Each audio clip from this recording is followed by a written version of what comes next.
Welcome everybody. This is Alpha Delta, a video series on my YouTube channel where I have conversations with people operating at a higher level than most, with the hopes of motivating and inspiring people to become the best versions of themselves.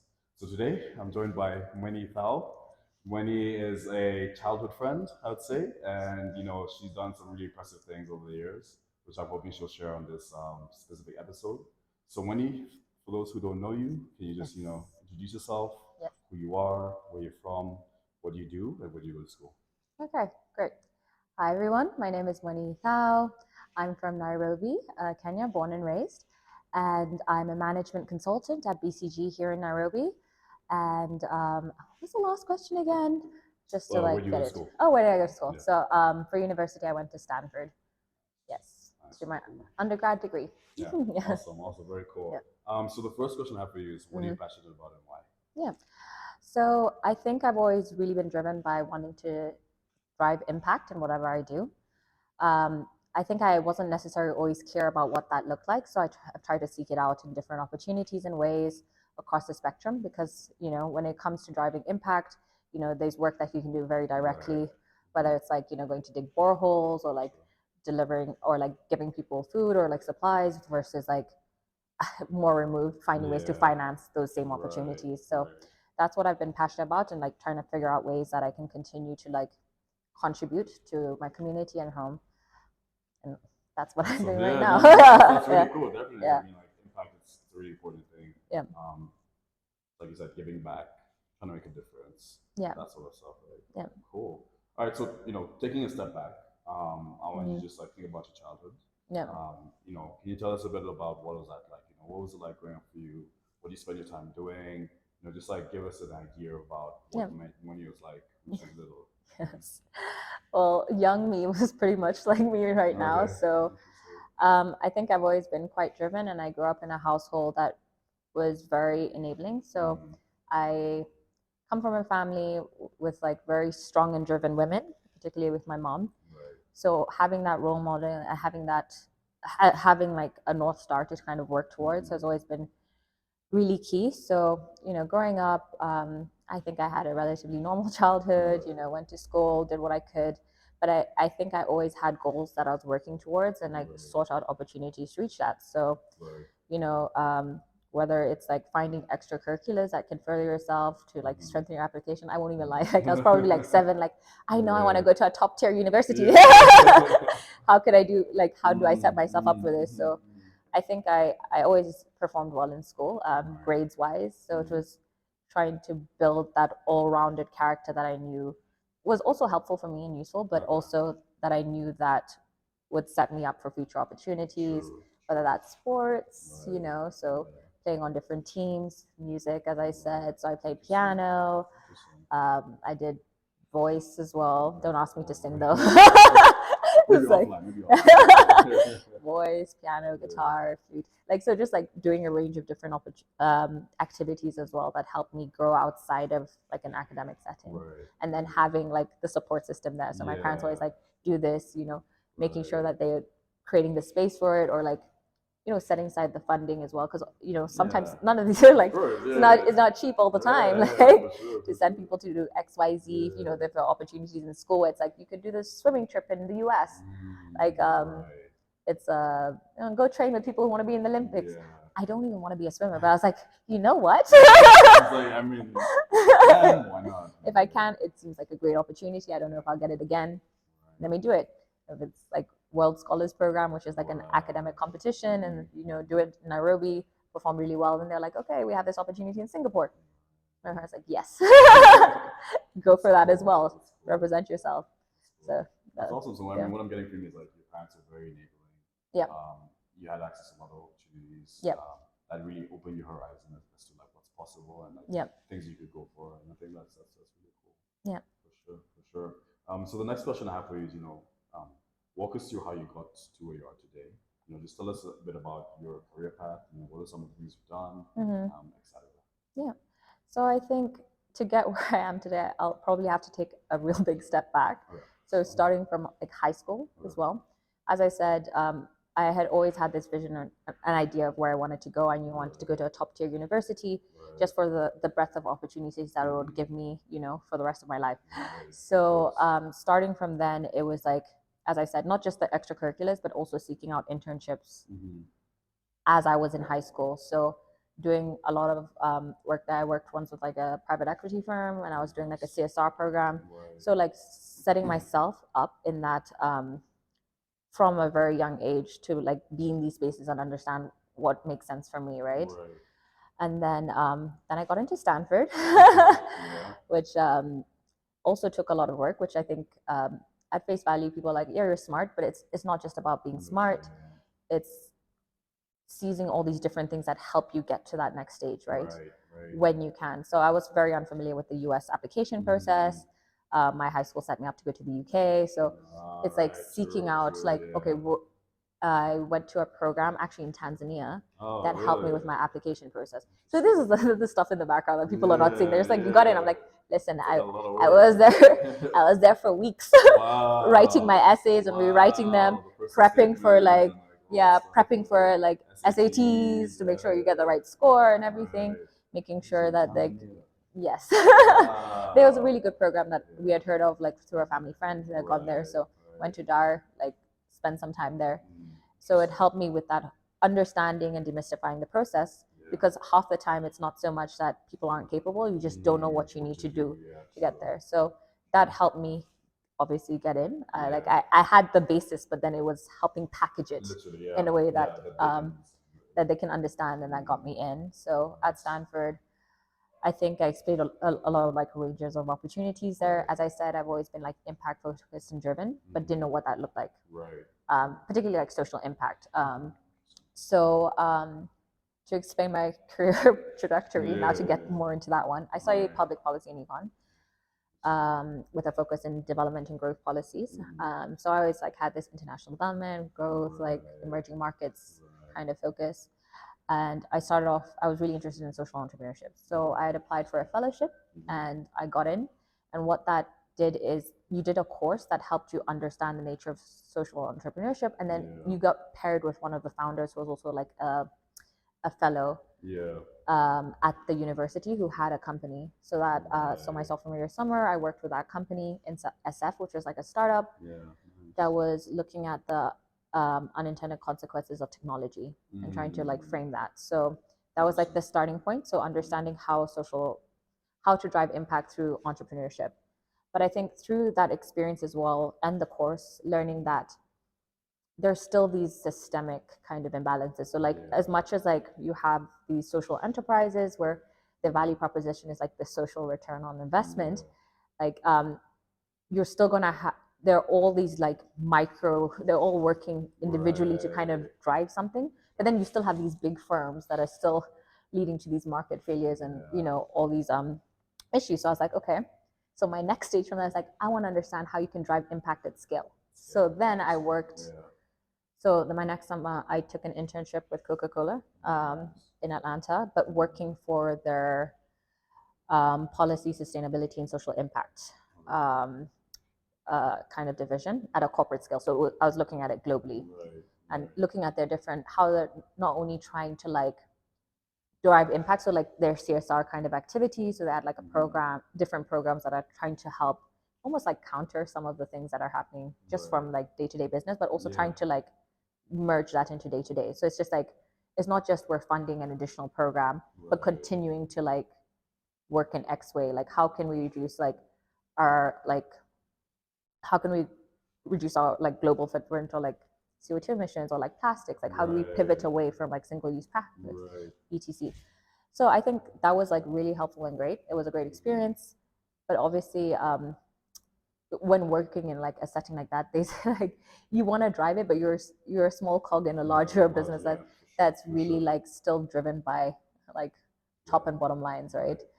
So I think pivoting from that kind of experience, I started to recognize that, I am interested in how this can be done, but always my focus was to come back home, right? So, this market was the one I was most interested in, and doing my research and understanding that, well, yes, companies like Coke are big players here, but primarily the market is driven by small and medium sized and enterprises. So I need to get familiarity with that. So then from there, sort out an opportunity to work with SMEs through Stanford Seed, and supporting on that for a while. And then in that space, also recognizing, well, in developing economies, like there are all these like homegrown solutions, and like you're trying to like, the private sector is driving a lot of different things, but like to fund the gap to get there, to like prove the market viability, you still need spaces for like donor funding.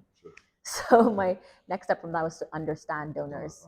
Yeah. So then I took a role like after I graduated in DC for an international development firm, working on programs just to understand what it's like in that space, how they direct funding, how they structure programming. And I think it was good to understand, because at the end of the day, you know, dollars drive what is happening.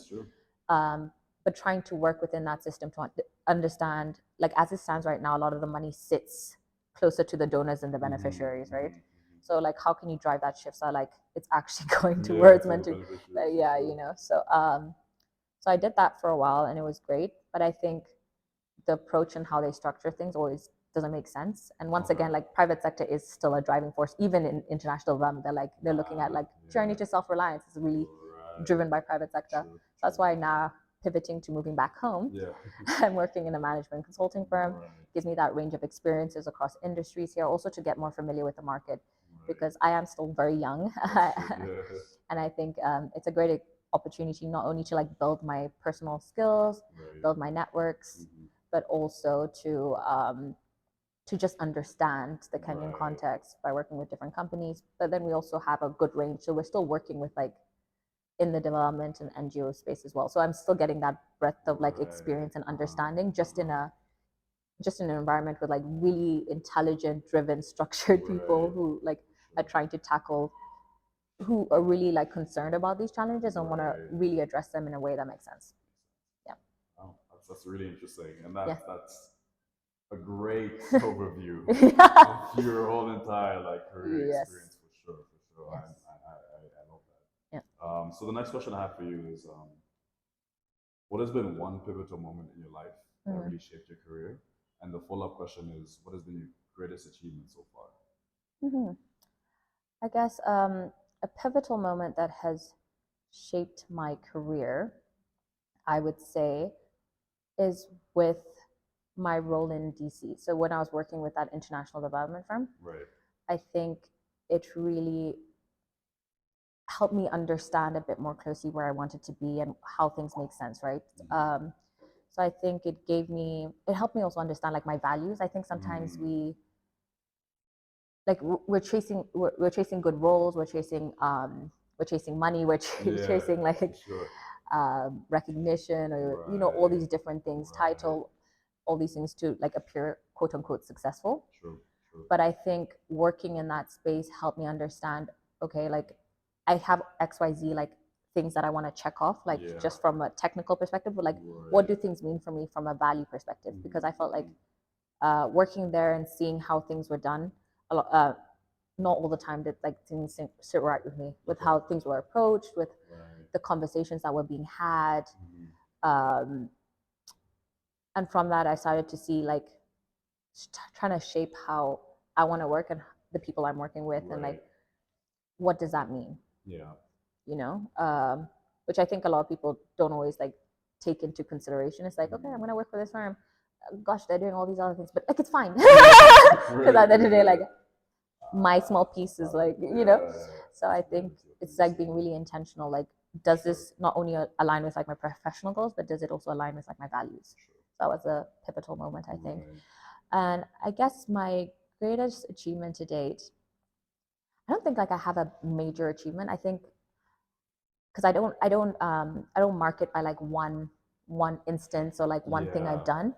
I think I would classify it as just my growth. So just seeing where I've come from, like in my current role as well, like over the last like 2 years or so, I think it's just recognizing the small steps that I'm taking, the impact that I'm able to drive across the various projects. Because in consulting, like you're able to do a lot. Like I can't, as I said, I can't necessarily speak on specific projects I've worked on, but I know that I've worked on things like really big things, impactful things that make a difference. That like nobody's seeing you in the background, but like you feel like you feel really proud, and you're just like at the end of the day, like wow, the stuff that I'm doing actually matters, and you can see.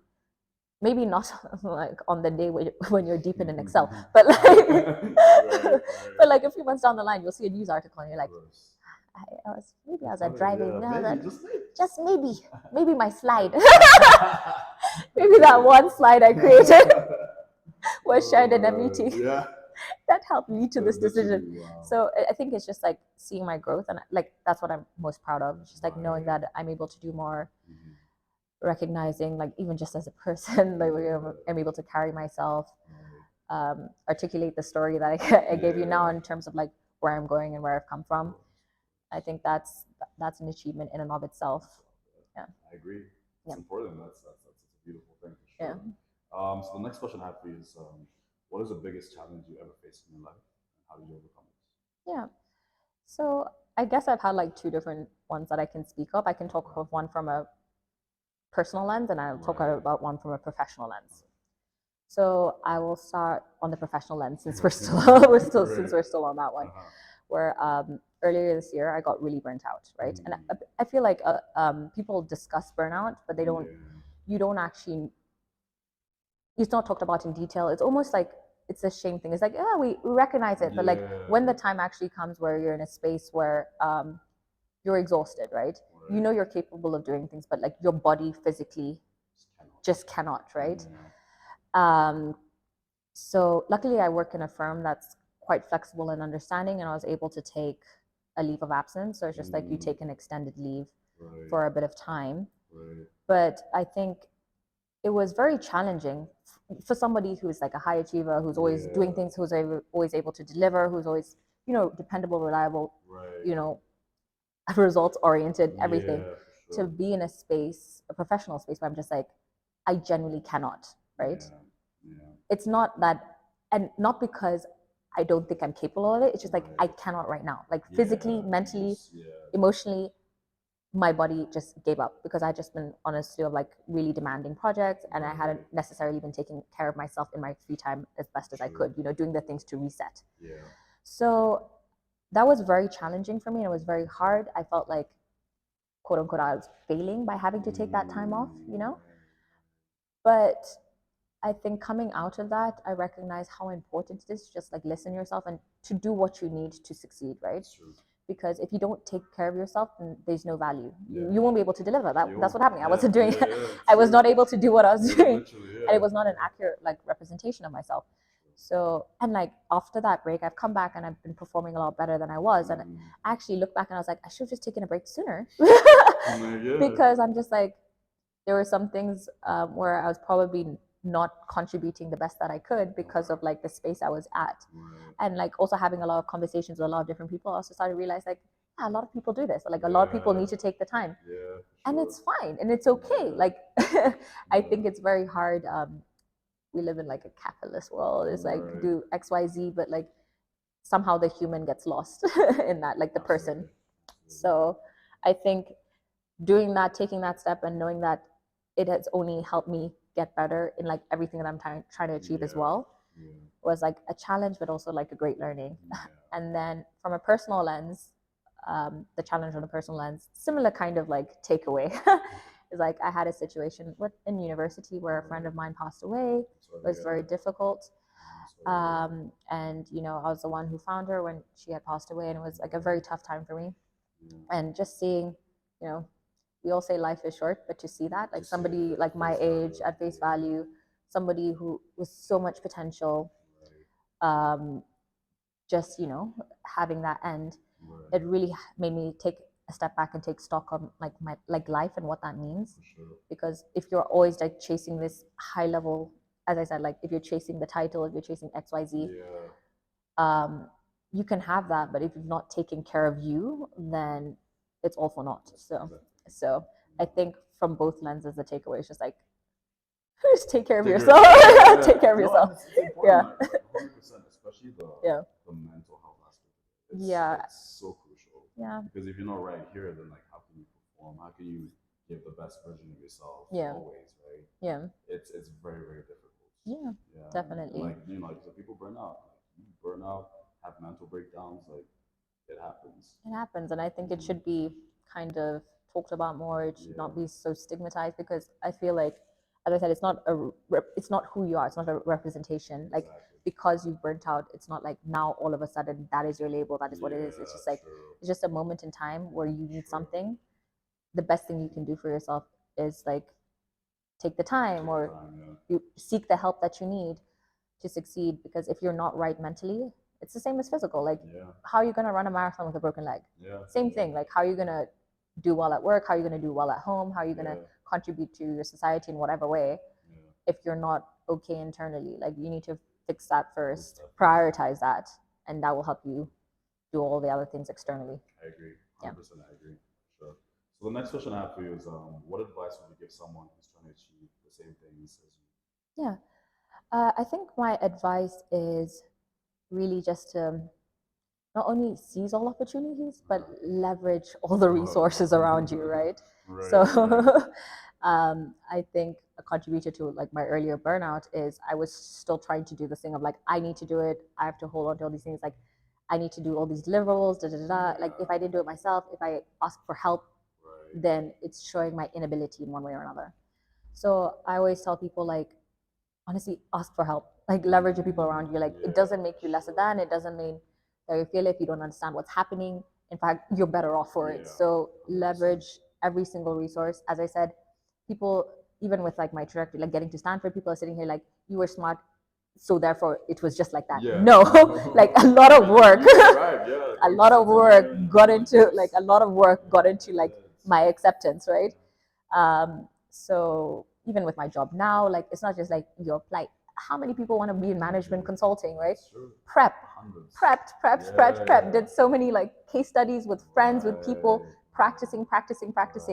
Because if I had actually applied to work at the same firm before and didn't get in because I didn't prep. I didn't do the work. I didn't understand what I needed to do.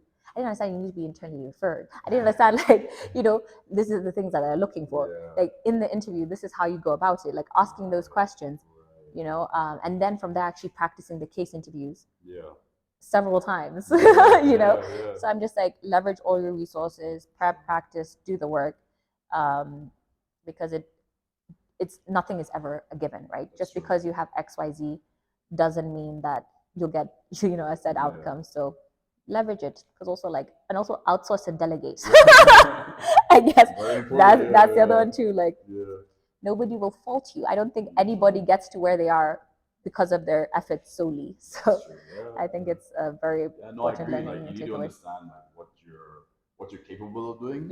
And what you need to outsource. This is very important. Like, what value can other people bring? Like, how can you work to the same goals, or like, how can people contribute? Because I'm like, we're all working towards something. So like, let's leverage each other's strengths. And that's how it should be. That's what collaboration is essentially.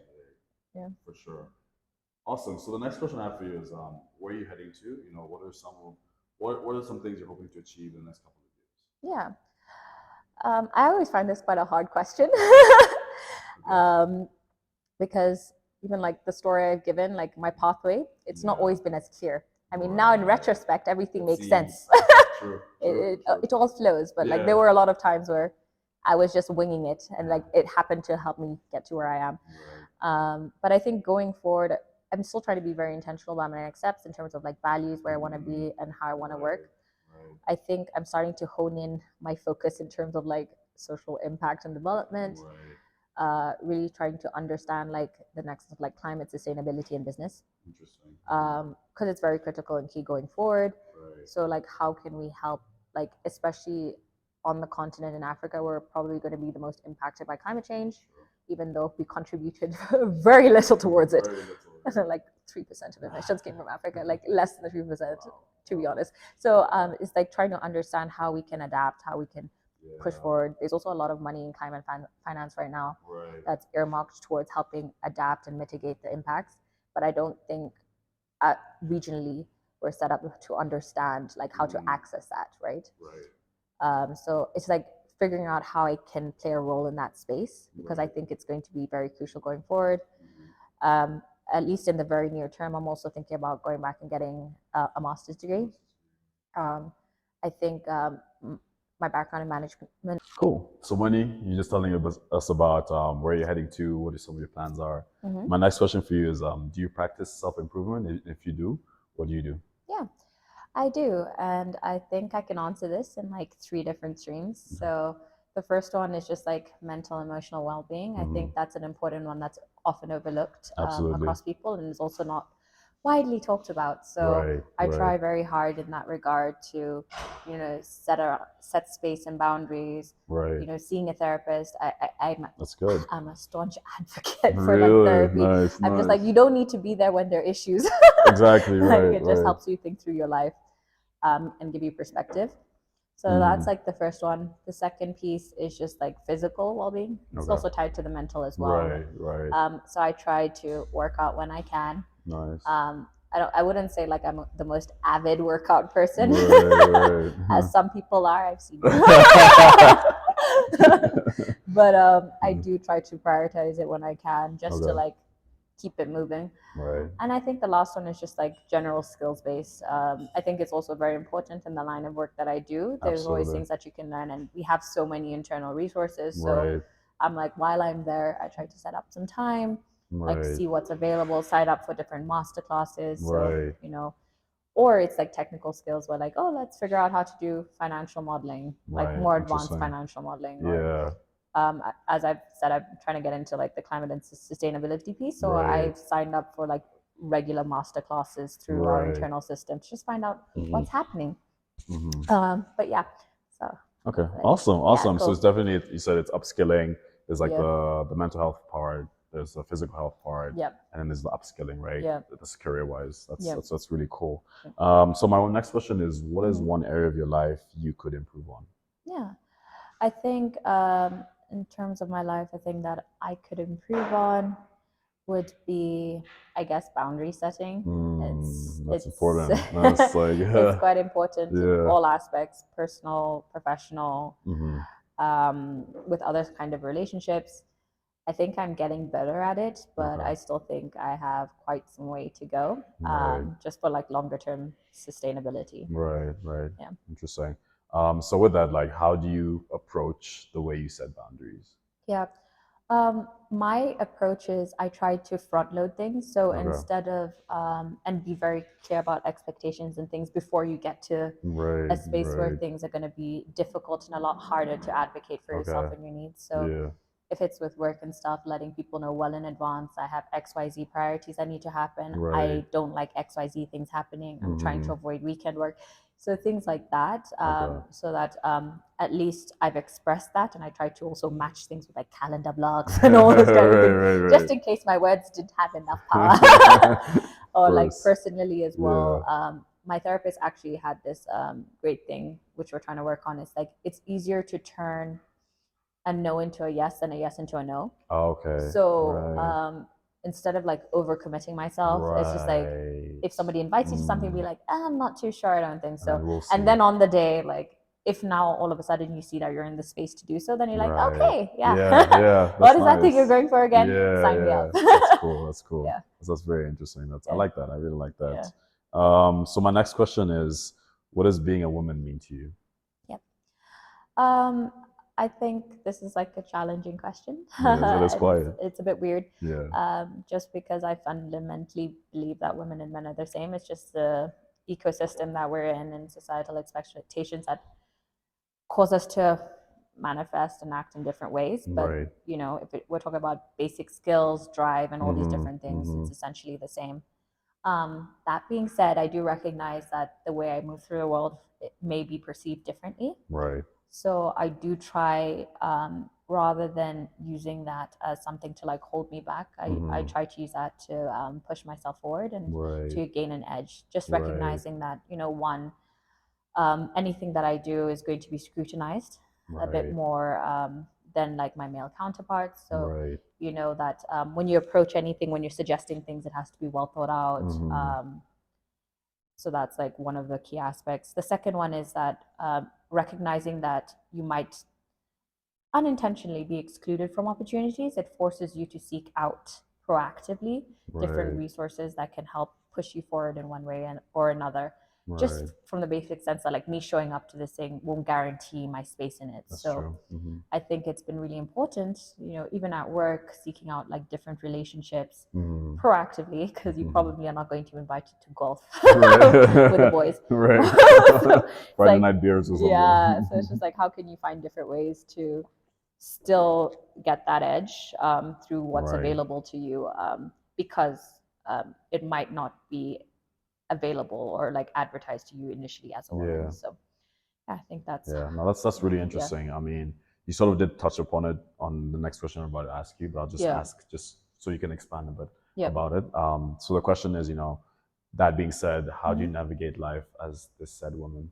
Yeah, I think one of the things, as I said, like the first one is like, you know, you have to always put your best foot forward. Right. You know, making sure that, you know, I'm double, triple checking to make sure what I'm saying makes sense. Right. The testing feasibility, as well as getting various perspectives, just to know that, Yeah. you know, when I'm saying something, I have the fact base to back it up. Right. Right. I think the second piece is the resourcefulness that I'd mentioned before, making sure that you're seeing what else you can do to help further yourself. And I think the last thing as well, I guess it's tied to being a woman, but it also could be a personal strength as well. It's just, I think I have to be more intuitive and attuned to different people, and trying to leveraging like the empathy that I have to figure out, you know, what is important to different people. Right.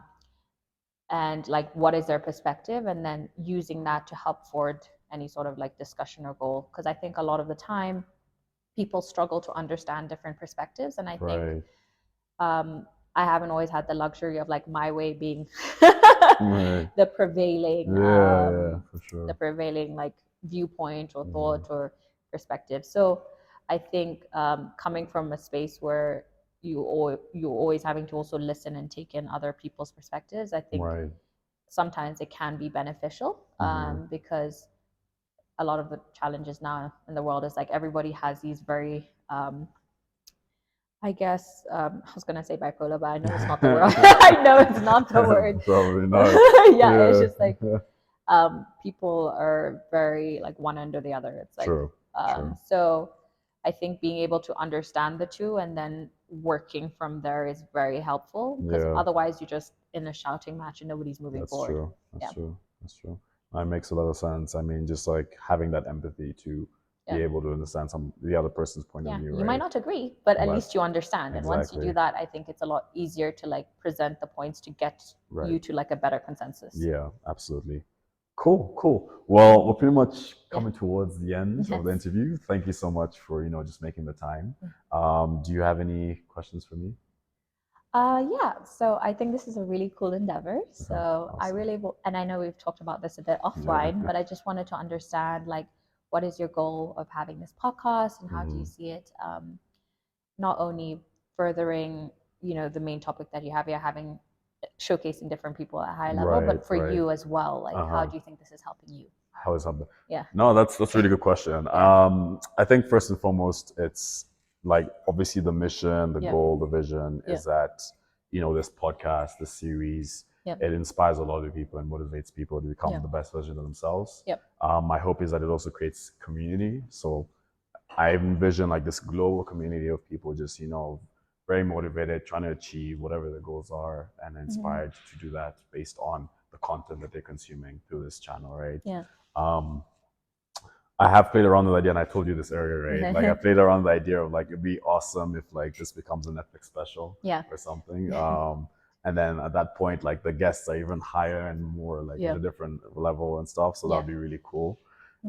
For me, I think it is, you know, just as much as the audience is getting inspired and motivated, it's also inspiring and motivating for me too, because it's an opportunity for me to meet people who I view as, all right, this person is doing very influential things, very cool things, and I want to like get to know them a bit better. So it's like, in a way, it's like low key. I'm like networking or something, right? You Yeah. could say that, right? But yeah, I definitely think it helps me with that. Like it's a good avenue for me to just connect with people, and just get to know them a bit better. Yeah. Really cool. Cool. Awesome. Yeah. So the last thing is like, you know, where can people find you? Is there anything that you want to promote on this episode? Yeah. Well, I'm pretty standard. It's quite easy to access me on most of my socials, and in LinkedIn, it's like Mueni Ithau in one variation or the other. I don't have any of those weird like sunshine blues. Like no. 2020 something. Yeah. So you can find me there. Find me on LinkedIn. Always great to connect with people as well. I'm also in that space of trying to network and find other people who are like-minded. But yeah. My other socials, you can follow me, but I don't really generate content, so that's just a disclaimer. Yeah, awesome. And for anyone watching, I put all the links in the description of this video, so you can always just scroll down and just you know, connect with her for sure. So Mueni, thank you so much. I really appreciate you just making the time. For everyone watching, this has been an episode of Alpha Delta. You know, the purpose of this series is just to motivate and inspire people to become the best version of themselves. I've been your host, Joe Kariuki, and I'm joined with my guest here, Mueni Ithau. So for us, this is goodbye, and see you on the next one. Peace. Bye. Cool. Yeah. Thank you.